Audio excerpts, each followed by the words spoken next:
7.5 magnitude earthquake strikes eastern Indonesia. Tsunami possible. A magnitude 7.5 earthquake struck eastern Indonesia on Tuesday, December 14, 2021. The epicenter was north of the island of Flores in East Nusa Tenggara province. The quake sparked terror after hitting at approximately 11:20 a.m. local time.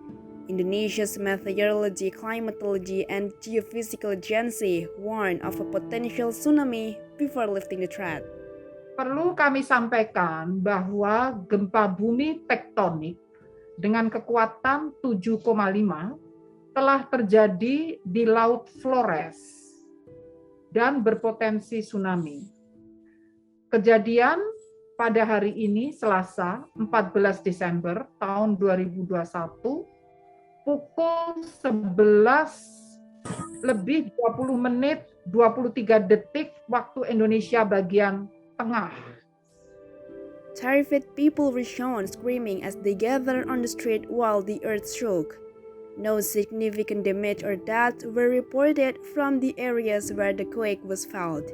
Indonesia experienced frequent quakes and volcanic eruptions due to its position on the Pacific Ring of Fire.